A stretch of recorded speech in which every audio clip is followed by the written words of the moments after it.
Yo, what's going on E7 fam? I'm Sue, and in this one I want to talk about the June 5th balance adjustment preview that was just shown earlier this morning over on Stove. This will essentially be the E7 WC 2025 preliminary patch. This is the one that's going to kick off Worlds. And it's certainly one of the patches of all time, I'll just say that. Let's take a look at who we are going to be discussing in this balance adjustment preview. It is Desert Jewel Basar, Straze, Holiday Euphine, Tywin, Charles, Fenris, General Purgus, and Assassin Kartua. There are also two artifacts here, Indestructible Gators, this is Hua Young's artifact, as well as Glowwings 21, this is Command Model Laika's artifact. I'm not going to waste any more time, let's just jump into the first one, starting with Desert Jewel Basar. So the only thing that Desert Jewel Basar really needed in this balance patch is an increase to his health. In case you don't know, Desert Jewel Basar has the worst or second worst health total amongst all 5 stars in all of Epic 7. His stat line is just straight up abysmal. Sagittarius Soulweaver is a stat line that has a ton of attack, which Soulweavers do not need, and has literally 0 attack. The kid is fine, the stats are just terrible. I already use this character in the current metagame against Fallen Cecilia. He is a character that I love to play whenever he is actually good in the current metagame. Let's take a look at what he actually got. So, they made it so that his S1 here, Desert Wind, only scales off of max health now, because, spoiler alert, I'm going to jump all the way down to the end. His constellation is being changed to Taurus from Sagittarius. So he's being changed to the Green Ray / Ahmed / Frida stat line as opposed to the Tamarin stat line, which is pretty much all he needed to actually be decent. So now he's going to be significantly faster, and he's going to be operating with roughly I think 500 to 700 more base HP. He picks up about 6 base speed. So overall, absolute W. Amazing change for the character, exactly what he needed. But on top of that, they changed a couple more things in his kit. His S2 no longer has a blind in it. Instead, it dispels 2 buffs and also pushes back the enemy team by 20% combat res, which is a way better change, right? If you're going to be playing against Fallen Cecilia and all these other tanky characters that you're going to be playing him into anyway, that's way better than just blinding people, right? And then Bastet Roar, his S3, which I almost never use unless it's do or die or I need the tempo, because he really wants the damage reduction. They made it so that it's just 30% damage reduction across the board as opposed to 30% critical hit damage reduction. Overall, great set of changes for the character, and I think it's probably the best thing in the entire patch, because it's kind of all downhill from here, guys. I'm not going to sugarcoat it. I'm not super sure what we were doing with the rest of this balance patch. So in case you're wondering why DJB is on the thumbnail, this is why.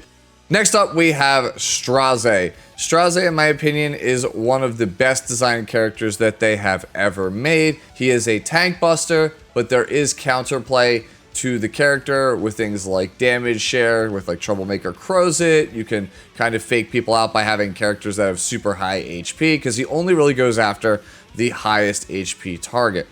Now, with general power creep, Straze isn't super great for a couple of reasons. Number one, he's just not fast enough to guarantee a turn, and he's very, very squishy, so he's super easy to kill. Even if you somehow manage to secure a kill with him, he doesn't really have the ability to clean up because of how squishy he is and his one-turn invincibility. And then on top of that, he is completely hosed by things like DN and Empyrean Illinat. So if we take a look at what he actually got, first up, Destructive Gaze. This is his skill 2. It no longer gets rid of 2 buffs, it gets rid of all buffs. So essentially, if he's got the highest attack, you press S2, you get to strip everything.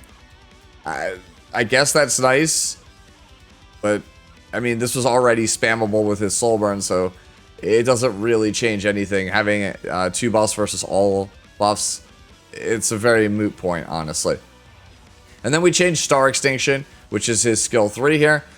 Previously, it would penetrate 30% of the target's defense if they are the max health target. And then if he has, it's roughly about 2,000 more attack than the target, he would get 100% defense pen. Now he just gets 100% defense pen no matter what against the highest max health target. I don't think this actually changes anything, but who knows? Maybe there's like a bruiser Straze. When the character first came out, people were experimenting with like a lifesteal bruiser Straze, and it couldn't kill anything in one hit, but at least it was kind of decent. There might be some kind of build here with the character because now you are not tied to needing 2,000 more attack than your target. You'll always get the defense pen. But considering defense pen isn't super good now because of Imperial Illinam, and the character's kit is basically unchanged, the only thing I could really see for this character is if you want to build him slower with like a way more HP, right? But even then, he's on, what, Taros Warrior, which is heavily skewed towards attack and doesn't really have good bulk. Yeah, this one's really puzzling to me. I don't think this changes much of anything, and I'm probably going to be keeping him on my hunt teams.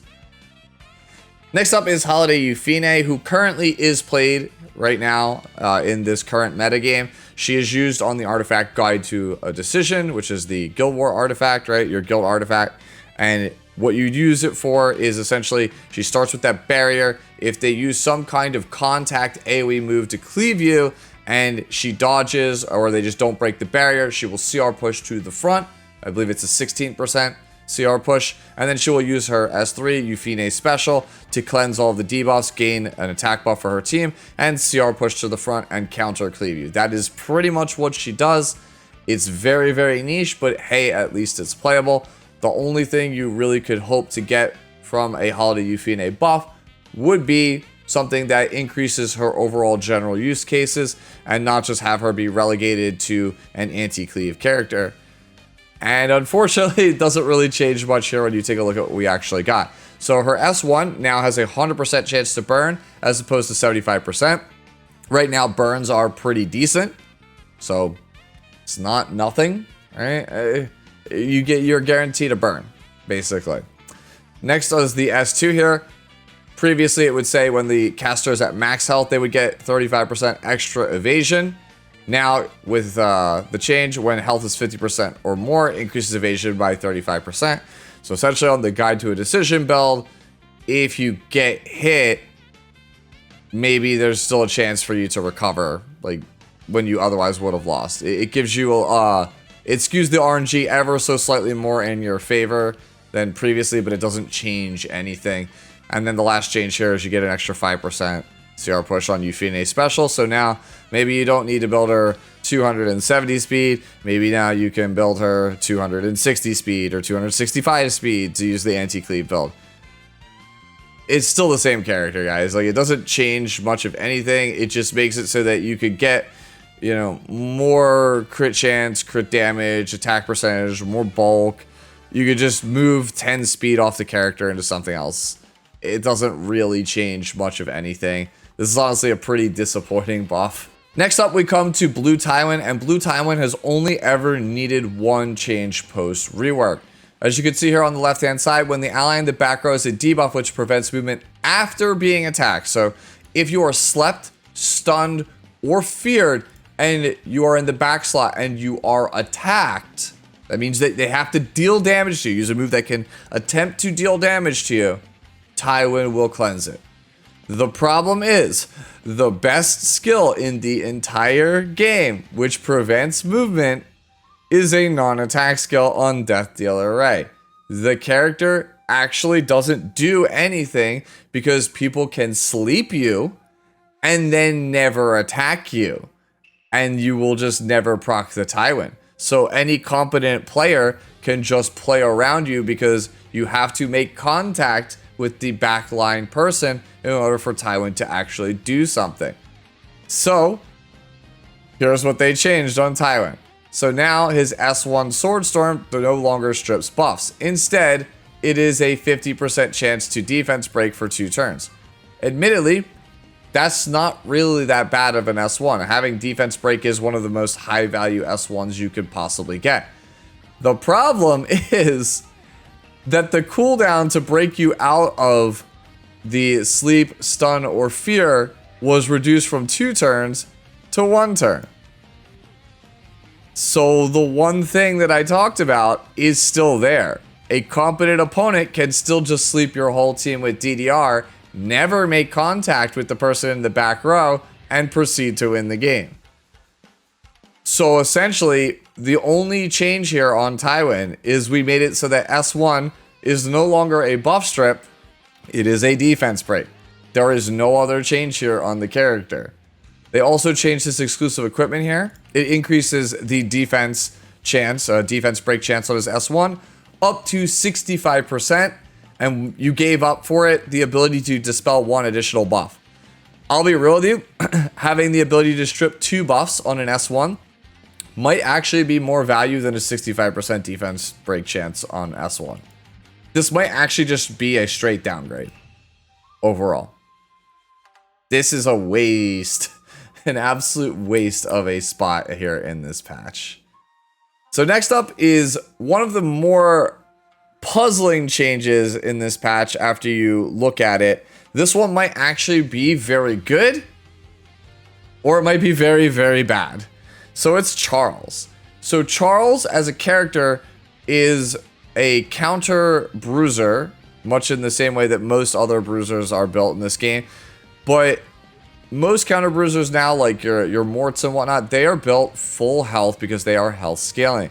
Charles was designed before we had health scaling bruisers. So this character is an attack scaling bruiser that is built on a stat line with very poor base health. So what ends up happening is you have a character that just simply cannot survive in 2025 Epic 7 because you must invest into a ton of attack for him to feel impactful. And then as a result, he only ends up having like 14,000 health. And that's just not enough for a slower bruiser to survive in the current state of the game. So let's talk about what changed here. So previously, his S1 slash would give a attack down on it at a 60% rate. And then whenever you attack somebody, you had a 25% chance to proc smash, right? And it was doubled if the enemy had a buff. And then you could also increase that chance even further with his exclusive equipment. So now there's a 75% chance that his basic attack skill dispels one buff, which obviously goes against the fact that previously you would want to keep buffs on them so you could keep smashing them. So their other smash condition was changed. After attacking, has a 50% chance to activate smash as an extra attack, so it's double by default. And if the caster has 3 or more buffs, doubles the effect chance. So smash is guaranteed if Charles has 3 or more buffs on them. Now, smash, the correct your posture move that is very famous amongst the OG players here in the game, that was also changed. Previously, smash would dispel all buffs, and the damage dealt would increase proportional to the number of buffs granted to the caster. Right? So if Charles had a ton of buffs on him, he would do more damage, and it would be a pretty punishing single target attack that gets rid of all of your opponent's buffs. Now it has built-in lifesteal and increases the combat radius of all allies by 15%. This increases combat radius of all allies by 15%. Is very, very baffling. It does give you a lot of tempo if you actually keep countering over and over again. But as you'll see in a second, it's actually not good for... Well, let's just get into the Faithful Strike. This is his skill 3. Previously, when you used it, it was an AoE attack that gave an attack buff to everyone on your team and then just defense buff to Charles. And you could soul burn it for 20 souls to extend the duration of the buffs it granted. Now, it gives attack buff to your entire team and defense buff to your entire team. And also counter attack buff to Charles for 2 turns. Soul burn for 10 souls now. The skill cooldown is decreased by 2 turns. So essentially, they changed Charles's S3 into Green Senya's S3, except that it doesn't provoke. It just gives attack buff and defense buff to your entire team. That means that you no longer need to build Charles on the counter set. You can actually build him on destruction set, which will help out with his stat problem. That's very, very good. The problem is, and you've seen this with characters like, Twisted Eidolon Kairon and Senya and Arya. Whenever you have a character that has a counter attack buff that is granted to them, they need to build effect resistance, otherwise they don't actually function. On paper, this makes a lot of sense, right? You press S3 with Faithful Strike, you get your big AoE attack, you get 2 buffs on your whole team and 3 buffs on Charles, which means if they make contact with Charles, he will immediately hit them with Slash, and Smash is guaranteed. You are guaranteed to counter with Slash and Smash, which means if they keep attacking Charles, then you will keep getting CR for your entire team, which is a ton of tempo. The problem is, we're on a character with no base CR and no way to actually guarantee that he can keep his buffs. Yeah, this one is very, very puzzling. So now if we scroll down here and look at these exclusive equipments, they are okay, but honestly not really great. You have a 100% chance now on your S1 to dispel with the first exclusive equipment, and the other one just increases the damage of Smash by 10%, so you counter a little bit harder on the follow-up attack. I'll be real with you, with these changes, you're probably using exclusive equipment number 3, which makes it so that before you use your S3, it dispels all debuffs from Charles, so that way he is guaranteed to be able to have all of his buffs. It just doesn't change the fact that the character probably still needs some form of effect resistance in order to do his job, which means that he's probably going to have to be built dirt slow. Otherwise, you're just not going to be able to get the stats to actually work out. I don't know. This one's very, very puzzling to me. It makes sense in theory, right? Like, if we scroll back up, the kit does make sense in theory. You press S3, you cleanse all of the debuffs on him. He goes in, gets his attack, defense, and counter buff. If you hit Charles from that point on, he is guaranteed to just kind of unload a can of whoop ass on you and CR push his entire team.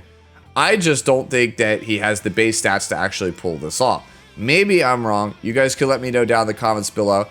I think that there's also a chance that maybe this whole set of changes is to make him really good in the new PvE content, which is hopefully coming in the next week or two, the Trial of Constellation. This is the one I'm going to be really focusing in on this patch, because I think that there might be something here, but I'm not really sure. Conventional wisdom says there's just no shot a character with this poor of a stat line actually ends up being super good, because the second he starts like popping off, everyone's gonna know, oh, you just hold your strip until after he presses S3, and then the character just doesn't do anything. And that's gonna force people to have to build ER, which completely tanks all of his other stat lines. Anyways, let's move on now to Fenris, the character that they keep almost trying to buff and then they just don't do it. I had a whole discussion about this with Professor Loki like a week or two ago when they were debating giving the character an exclusive equipment. The consensus that we came to is that Fenris just, until he could use Strike of Fate on turn 1, he's just not gonna do much of anything. You have to reliably be able to actually use his S3. And because he's on Fighting Spirit, that hinders him. If they want to lower the damage of Strike of Fate so that way he could just use it on turn 1, that would be awesome. But until he's like free of Fighting Spirit, he's just never going to be a consistent great answer, at least basically to do the things that Smallgate wants him to do, right? Which is, hey, if I get hit by an extra attack, counter attack, or dual attack, then I'm going to use my Soaring Arrow, my skill 2. That's going to be the Fighting Spirit that I need, so that way I can use Strike of Fate. And if you don't want to do that, then I have to take a whole turn off doing just basically a S1. And then by then, I'm on a character that's just super squishy, wants to be somewhat aggressive with his skill set, and my window to win the game has passed. So, if you take a look at what Fenris actually got, they made it so Magic Arrow just gives 25 Fighting Spirit no matter whether it's Fenris's turn or not. So, Unity set, I guess, because there's no way you're building a Ranger with this stat line on counter set. So, that doesn't really fix the problem too much. You're just going to be relying on a random dual attack chance. And the S2 here, right? They made it so that it increases the combat readiness. Oh, so that's on skill 3. The S2 here, Soaring Arrow, it dispels an extra debuff instead of one debuff now. And then Strike of Fate here, it gives a 30% CR push to all allies. So in the spots where he's good, you just get to win harder. The problem is that you can't get into the spots where he actually does the thing, right? If you do the thing, you get rewarded with a CR push, so you get to win harder. The problem, like I just said though, is that it's very difficult for him to do the thing. So the only thing that makes sense to me on this entire set of changes here is you play him on, you know, Destro Unity or Speed Unity and pray you get a dual attack so that way he is set up to use Strike of Fate. So yeah, not exactly a great set of changes in my opinion. You guys can let me know how you feel about it down in the comment section below. Next up is General Purgus. So General Purgus has a pretty decent stat line for a 4-star. He's decent for like Zeo trapping still. Honestly, the biggest thing that I think he probably could use is his S3 is incredibly inconsistent because it only hits 2 enemies at a time. Lo and behold, if you take a look at what we actually got here, his S3 command to charge, it now has a 100% chance to stun the entire enemy team as opposed to only 2 enemies. This actually is kind of wild, by the way, because this would make him the second 100% chance to stun S3 character in the game, the other being Silverblade Armenta. So he's basically like a bruiser version of that character. And then his S1 here has a 100% chance to provoke. Honestly, there might actually be something here with this character, with his set of changes. Especially when you look at the exclusive equipment here. Recovers health of the caster proportional to the max health when using Heroic Strike. That's his basic attack that just got the 100% provoke chance. You could theoretically now build General Purgus on like counter set. That would honestly be kind of sweet when you think about it, right? He'd be kind of functioning like a green Senya. He gets a provoke on somebody, they hit him, he CR pushes up his team, he counters, he gets lifesteal back, kind of undoing all of the damage, and then provokes them yet again. I think General Purgus has a real chance of actually being an actual character with these set of changes. Right, this is actually one of the better things in the entire patch. I would say that DJB and General Purgus probably feel like they're going to be the 2 most reliable things in the entire patch, with Charles maybe kind of panning out, and the rest of it is kind of like a dud. And that's kind of leaning into, I think, where we're going with this last one. This one's Assassin Cartua. So what Assassin Cartua needs, I honestly could not tell you. But what they did here on him is his S1 has a 100% chance to provoke, up from 75% chance. That's fine. And then they made all of his moves scale off of max health now. Which, for the Crow out there, one of my viewers who likes to play in red lobbies, he loves to use Uberius Tooth on his Assassin Cartua. You can't really do that anymore. So, Fat Cat already was just stacking a bunch of health and effectiveness. So maybe now he's just going to be super tanky. Like 30k HP or something as opposed to like 20k. Maybe that's something. I don't know. Maybe this does something. Again, you guys can let me know down in the comment section below. But I really don't know if this changes his use case. It still kind of makes him like a niche character that you play against anti-cleave. I don't know if this actually makes him like better with Lone Wolf Para or any of that. Yeah, I would say this is like right there with Charles, where it could be good. Yeah, it could just end up being a whole bunch of nothing. I think overall for the characters, DJB is a slam dunk change. General Purgus is a good set of changes. Assassin Cartua and Charles are questionable. The rest of it is like, what are we doing here? So let's move on now to the artifacts. The first one is Indestructible Gators. This is Hua-Young's artifact, and it doesn't really see play on anybody other than like Inferno Kawazu. So you would ideally like to expand its use cases. And so if we take a look at what actually changed here, it works on non-critical hits that are AoE now, which it didn't previously. A quick run through of every warrior in the game before I recorded this video let me know that the only characters that actually have AoE attacks that are warriors that don't crit, as far as I can tell, are Guard Captain Crow and Lone Wolf Para. Now, Guard Captain Crow, I don't think you're giving up his artifact because the Soulburn S3 on turn 1 to just nuke a character from orbit is too potent. That said, with the 50% Battle Frenzy extra chance to burn characters, I could absolutely see people taking Lone Wolf Payra, having the first turn, soul burning with her on S1, right?